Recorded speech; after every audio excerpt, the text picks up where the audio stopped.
Revelation chapter 12, ప్రకటన 12 మనం చూసినట్లయితే we read that Satan is called in verse 10 the accuser of the brothers. అక్కడ సహోదరుల మీద నేరారోపణ చేయవాడు అని అపవాది పిలువబడ్డాడు. ప్రకటన 12:10లో.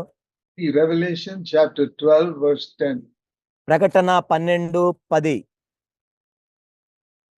The middle of that verse, the accuser of our brothers has been thrown down, who accuses them before God day and night. రాత్రింబగళ్ళు మన దేవుని ఎదుట మన సహోదరుల మీద నేరము మోపువాడైన అపవాది పడద్రోయబడి ఉన్నాడు. So if I were to ask you a question, what does the Bible say Satan does 24 hours? కాబట్టి మిమ్మల్ని ఒక ప్రశ్న అడగాలంటే బైబిల్ ప్రకారము అపవాది 24 గంటలు ఏం చేస్తుంటాడు? It says here day and night means 24 hours, verse 11, verse 10. రాత్రింబవళ్ళు 10వ వచనంలో 24 గంటలు. What is he doing 24 hours? ఏం చేస్తున్నాడు ఇక్కడ? Accusing the people in the world? No. ఈ లోకంలో ఉన్న వాళ్ళ మీద నేరారోపణ చేస్తున్నాడా? No. లేదు లేదు. Verse 9 it says he deceives the whole world. 9వ వచనంలో చూసినట్లయితే ఈ లోకాన్ని మోసం చేస్తున్నాడు. He is deceiving the world. He is not accusing them. ఈ లోకం మీద నేరారోపణ చేయట్లేదు, మోసం చేస్తున్నాడు. They are already in his lap. వాళ్ళందరూ కూడా అపవాది దగ్గరే ఉన్నారు. But the brothers, the believers, he's accusing. కానీ సహోదరుల మీద, విశ్వాసుల మీద నేరం మోపుతూ ఉన్నాడు. He's accusing them, it says, to God. దేవునికి నేరం మోపుతున్నాడు. So you can't tell God a lie. దేవుని దగ్గరికి వెళ్ళి అబద్ధం చెప్పలేవు నువ్వు. You can't say, God, this child of yours got angry if he did not get angry. How can he accuse like that? దేవుని దగ్గరికి వెళ్ళి చూడండి నీ బిడ్డ కోపడ్డాడు అని చెప్పలేడు, కోపడకుండా కూడా. Only when he sees him get angry, he can say, God, see your child, he's getting angry. కోపడటం చూసినప్పుడే దేవుని దగ్గరికి వెళ్ళి చూడండి నీ బిడ్డ కోపడుతున్నాడని చెప్పగలడు. See, that person calls himself your son, but he's looking at dirty pictures on the internet. చూడండి నీ కుమారుడు అని చెప్పుకుంటున్నాడు, ఆయన ఏమో ఇంటర్నెట్కి వెళ్ళి బూత్ చిత్రాలు చూస్తున్నాడు. Satan is accusing day and night, 24 hours.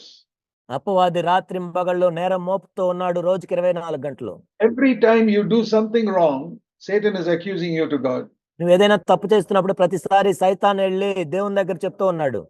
And when Adam ate that fruit, ఆదాము ఆ వృక్ష ఫలం తిన్న తర్వాత disobeyed God, దేవుని దగ్గరికి వెళ్ళి he got Satan's nature in him.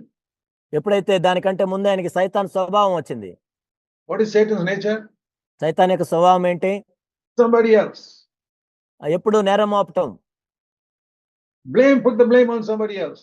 కాబట్టి ఎవరి మీద ఒక నింద వేసే నేరం మోపు. So as soon as God asked him, he points to Eve and says she is the one. కాబట్టి దేవుడు అడిగిన వెంటనే ఇదిగో ఈ స్త్రీ ఇచ్చింది అని నేరం Mopadu. I want all of you to see that pointing finger is the nature of Satan. కాబట్టి మీ అందరూ నేను చూడాలని కోరుచున్నాను, ఇలా వేలు చూపించడం అనేది సైతాను స్వభావం. Even if you don't point the finger in your heart, if you accuse your husband or wife, that is pointing the finger. నువ్వు భౌతికంగా వేలెత్తి చూపించకపోవచ్చు, నీ హృదయంలో నీ భార్య మీద భర్త మీద నేరం మోపుతున్నట్లయితే నువ్వు ఆ విధంగా చేస్తూ ఉన్నావు. We all do wrong things. మనందరం కూడా తప్పులు చేస్తూ ఉంటాం. But we have to patiently forgive one another. కానీ మనం సహనంతో ఒకరినొకరు క్షమించుకోవాలి.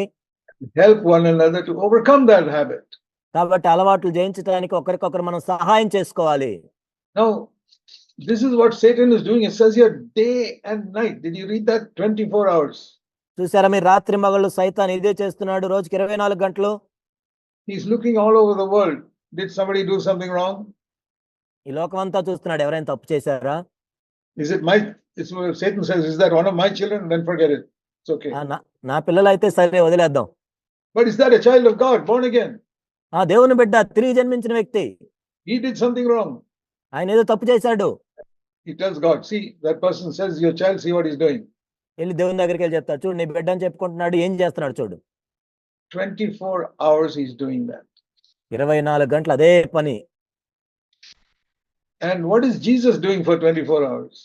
మరి 24 గంటలు యేసు ప్రభువు ఏం చేస్తున్నాడు? You read in Hebrews in chapter 7. హెబ్రీయులకు రాసిన పత్రిక 7వ అధ్యాయాన్ని మనం చూసినట్లయితే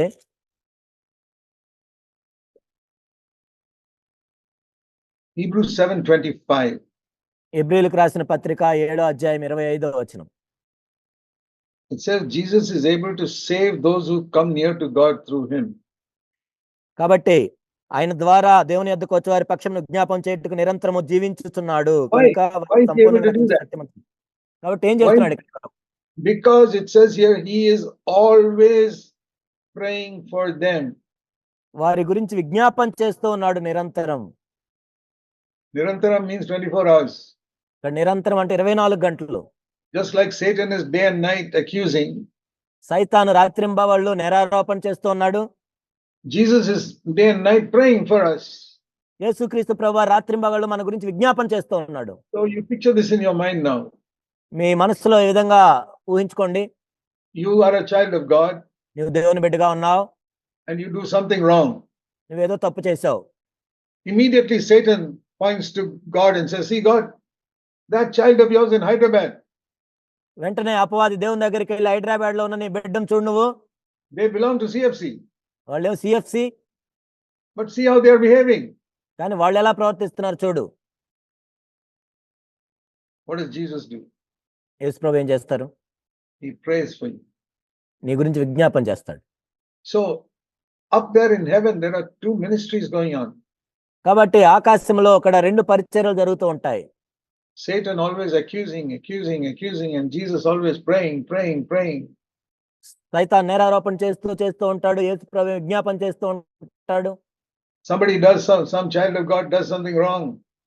దేవుని బిడ్డ ఎవరైనా తప్పు చేస్తే, Somebody in Hyderabad CFC does something wrong. CFC Hyderabad లో ఎవరో తప్పు చేశారు. The devil immediately says, God, see that he claims to be CFC, but see how he's behaving. అపవాది దేవుని దగ్గరికి వెళ్ళి సిఎఫ్సి హైదరాబాద్ అన్నాడు, ఏం చేశాడో చూడు అని చెప్తాడు.